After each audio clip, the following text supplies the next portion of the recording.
Hello student, स्वागत है आप सभी का हमारे यूट्यूब चैनल में। देखिए, प्राथमिक शिक्षक भर्ती गतिमान है और उसके फॉर्म को भरने को लेके बहुत सारे बच्चों की क्वेरी आ रही है। तो सोचा कि जो मेजर क्वेरीज हैं उन पर फोकस किया जाए और उसको लेके वीडियो आप लोगों के लिए लेके आ गया हूँ। पहला था कि फॉर्म किस प्रकार से भरना है। दूसरा, बहुत ज़्यादा क्वेश्चन था कि सर फॉर्म के फॉर्मेट क्या हैं, क्योंकि बहुत अलग अलग डिस्ट्रिक्टों ने अलग अलग फॉर्मेट किए हैं। सारे के सारे डिस्ट्रिक्टों की पीडीएफ को एनालिसिस करके आपके साथ एक डाटा जो है वो कंप्रेस करके लेके आऊँगा। आपको इस वीडियो देखने के बाद कहीं इधर उधर भटकने की जरूरत नहीं है, सारी चीज़ें इस वीडियो में आपको क्लियर हो जाएगी। दूसरा, आपका डाक टिकट वाला क्वेश्चन था, कोई 30 कह रहे थे, कोई 55 कह रहे थे। मैं आपको बता दूं कि 30 और 55 के साथ 57 रुपये का भी डाक टिकट लगाना है आपको। आपका जिस डिस्ट्रिक्ट में जितना मांगा गया उसके अलावा आपने इधर उधर लगाया तो आपका फॉर्म रिजेक्ट होने के चांसेज हैं। साफ साफ लिखा गया है कि जितनी जानकारी जिस डीओ से मांगी गई है, कल के दिन आप चैलेंज तभी कर सकते हैं उसको, ताकि आपके पास उसका प्रूफ हो। तो इसलिए सारी पीडीएफ का एनालिसिस करके आप लोगों के सामने लेके आ गया हूँ। किस तरीके से कौन से डिस्ट्रिक्ट में कौन से फॉर्म भरने हैं वो देखना बहुत जरूरी है, ठीक है। अब देखिए, जो मेजर फॉर्म है, ठीक है, मैं बताता हूँ आपको कि जो मेजर फॉर्म है वो आपको चंपावत का अलग। अब आपको ये फॉर्म देखोगे तो ये आपका चंपावत का फॉर्म है, ठीक है। जो फॉर्मेट है ये चंपावत का फॉर्मेट है। आप इसको चंपावत के फॉर्मेट को चंपावत में चंपावत का ही फॉर्मेट भरना है। ऐसा नहीं कि कोई और फॉर्मेट डाल दिया और पता चला आपका फॉर्म ही रिजेक्ट हो गया। तो ऐसे स्थिति में रिस्क लेने की कोई ज़रूरत नहीं है। अपना फॉर्म उसी डिस्ट्रिक्ट का उसी तरीके से भरिए जो वहाँ के पीडीएफ में आया हुआ है, ठीक है। उसके बाद देखेंगे, ये देखिए ये वाला जो फॉर्मेट है वो बागेश्वर का है। फिर आप देखिए ऊपर और नीचे दोनों में कई प्रकार का अंतर है, ठीक है। आवेदन में पूरा ये इस तरीके से लिखा गया ऊपर से, और दूसरे का फॉर्मेट ही अलग है। इसमें डीएलएड के सैद्धांतिक प्रयोगात्मक इस तरीके से अलग दिए हैं, यहाँ भी सैद्धांतिक प्रयोगात्मक अलग अलग दिए हैं, ठीक है। तो ये रहा चंपावत का फॉर्मेट। आपको सारे फॉर्मेट जो हमारे टेलीग्राम ग्रुप में मिल जाएंगे, डिस्क्रिप्शन पर जाकर देख लीजिएगा, ठीक है। उसके बाद ये रहा आपका बागेश्वर का फॉर्मेट, ये भी अलग है, ठीक है। चंपावत और बागेश्वर अलग है। उसके बाद चमोली फिर उससे भी अलग है, ठीक है। चमोली का फॉर्मेट उससे अलग है। ये 2 पेजों का फॉर्मेट है, ये भी आपको हमारी टेलीग्राम ग्रुप पर मिल जाएगा। तो चंपावत, बागेश्वर, चमोली, ये तीनों फॉर्मेट अलग अलग हैं। उसके बाद जो कॉमन फॉर्मेट है, ठीक है, ये वाला फॉर्मेट है कॉमन, ये 2 पेजों का फॉर्मेट है। और ये अल्मोड़ा का फॉर्मेट है। आप इसको अल्मोड़ा के साथ साथ कहाँ कहाँ लगा सकते हैं मैं बता रहा हूँ आपको। अगर पेज है आपके पास, रफ पेज पे नोट करके लिख लीजिएगा। अल्मोड़ा, नैनीताल, पिथौरागढ़, उत्तरकाशी, देहरादून, रुद्रप्रयाग और उधमसिंह नगर, ये इतने डिस्ट्रिक्ट हैं, इन पर ये फॉर्म कॉमन है। और बाकी चंपावत, बागेश्वर, चमोली के फॉर्म मैंने आपको ऊपर दिखा दिए। इस तरीके से अलग अलग फॉर्म ही भरने हैं। पौड़ी और टिहरी की पीडीएफ ऑफिशियल नहीं आई है अभी, तो इस बारे में मैं कोई कमेंट नहीं करना चाहूँगा। जैसे ही पीडीएफ आएगी तो आपको टेलीग्राम ग्रुप पर बता दूंगा। पौड़ी, टिहरी के फॉर्म की पीडीएफ नहीं आई है। चंपावत, बागेश्वर, चमोली, ये तीनों डिस्ट्रिक्ट के अलग अलग फॉर्म है, इनको अलग अलग ही भरें। उसके बाद नैनीताल, अल्मोड़ा, पिथौरागढ़, उत्तरकाशी, देहरादून और रुद्रप्रयाग, उधमसिंह नगर, इनका फॉर्मेट सेम है। अब भरना किस प्रकार से आप देख लीजिए। अभ्यर्थी का नाम हिंदी में भरना है आपको, ठीक है, अपना नाम भर दीजिएगा। उसके बाद कैपिटल अक्षर इंग्लिश में, पिता का नाम हिंदी में, और उसके बाद पति या विवाहित महिला हेतु, ठीक है। पति का नाम विवाहित महिला होता है। अगर आप मैरिड हैं और फीमेल हैं तो आप यहाँ पर अपने पति का नाम लिख सकते हैं। यहाँ पर आएगा आपका A4 साइज की फ़ोटो, डेट ऑफ बर्थ, यहाँ पर डेट, मंथ, यहाँ पर ईयर, ठीक है। सिंपल सा फॉर्म है, कोई ज़्यादा कॉम्प्लिकेटेड फॉर्म नहीं है, फिर भी बता दे रहा हूँ आपको, ठीक है। उसके बाद शब्दों में, जैसे आपका है 25 दिसंबर 1994, तो इसको लिखेंगे 25 दिसंबर 1994, इस तरीके से भी लिख सकते हैं।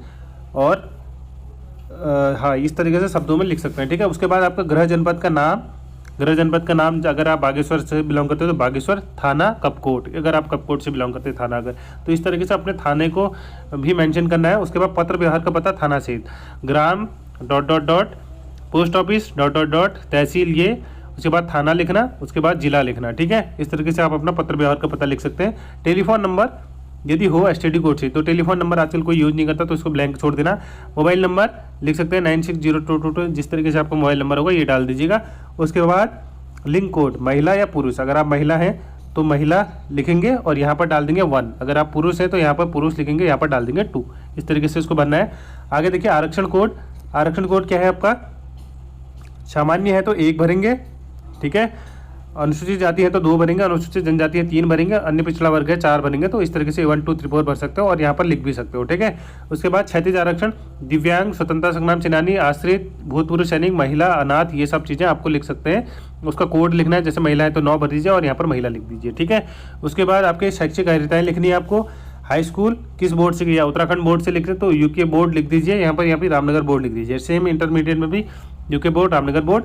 स्नातक, अगर आपका SSJ यूनिवर्सिटी है, कुमाऊं यूनिवर्सिटी है, HNB यूनिवर्सिटी है, ठीक है। तो इस तरह पर स्नातक की यूनिवर्सिटी का नाम, यहाँ पर आ जाएगा आपके ईयर, यहाँ पर आपके अनुक्रमांक, पूर्णांक, आपने कितने अंक प्राप्त, कितने अंकों की आपकी परीक्षा थी पूर्णांक में, और प्राप्तांक में कितने आपके नंबर आपने अचीव किए, ठीक है। सेम प्रशिक्षण में आपने DLED अगर उत्तराखंड डाइट से किया तो डाइट गौचर, डाइट बागेश्वर, इस तरीके से लिख सकते हैं। अगर आपने जहाँ से किया है इसके अलावा अन्य तो वो लिख सकते हैं, ठीक है। उसके बाद परीक्षा का वर्ग, अब ये फाइनल ईयर का लिखना पड़ता है, ठीक है। परीक्षा वर्ष आपके 2024 में पेपर हुए तो 2024 लिखिए, 25 में हुए तो 25 लिखिए, आपके रिजल्ट के ऊपर लिखा होगा एग्जामिनेशन ईयर, ठीक है। उसके बाद अनुक्रमांक डाल दिए, अपना पूर्णांक कितने का था और प्राप्तांक कितने की। उसके बाद CTET, अगर आपका यहाँ पर अध्यापक पात्रता परीक्षा CTET है तो CTET लिखिए, और कंडक्ट कौन कराता है नीचे CBSE लिख दीजिए, UTET लिखिए, रामनगर बोर्ड लिख दीजिए, ठीक है, UK बोर्ड, इस तरीके से लिखेंगे। उसके बाद किस साल आपने पास किया, अनुक्रमांक क्या था आपका, पूर्णांक 150 होगा, प्राप्तांक जितने आपके UTET में नंबर बने वो लिखेंगे, ठीक है। तो ये बेसिक सा फॉर्मेट है। उसके बाद आपको संलग्न, आप देखिए संलग्न में क्या क्या लगाना है आपको, 10th की मार्कशीट, ठीक है, 10th की मार्कशीट, 10th का सर्टिफिकेट, ठीक है। सेम ऐसी 12th की मार्कशीट, 12th का सर्टिफिकेट, 2015 के बाद ये एक ही में आ गए थे, ठीक है, 2 चीज़ें होगी। उसके बाद ये आपके ग्रेजुएशन के सारे सालों के सारे सेमेस्टर या फिर सारे ईयर की आपकी मार्कशीट लगेंगी। उसके बाद उसका सर्टिफिकेट लगेगा, ठीक है, ग्रेजुएशन का डिप्लोमा डिग्री होती है जो। उसके बाद आपका DLED के सारे सेमेस्टर की मार्कशीट, और उसके बाद DLED का डिप्लोमा।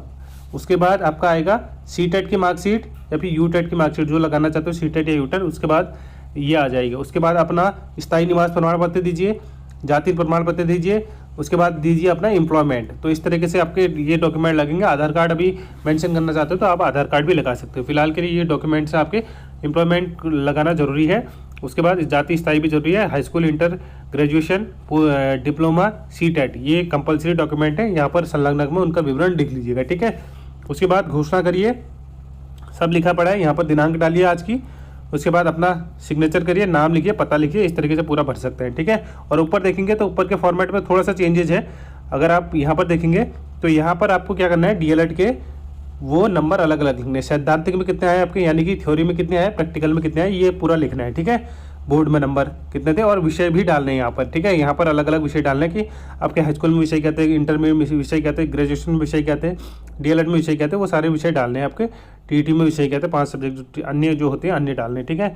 इस तरीके से ये आपका चंपावत का फॉर्मेट है, और ये आपका फॉर्मेट है बागेश्वर का। बागेश्वर में भी आपको सैद्धांतिक और प्रयोगात्मक के अलग अलग डालने हैं, तो अलग डिस्ट्रिक्ट का अलग ही फॉर्मेट डालना है, मैंने आपको बता दिया है, ठीक है।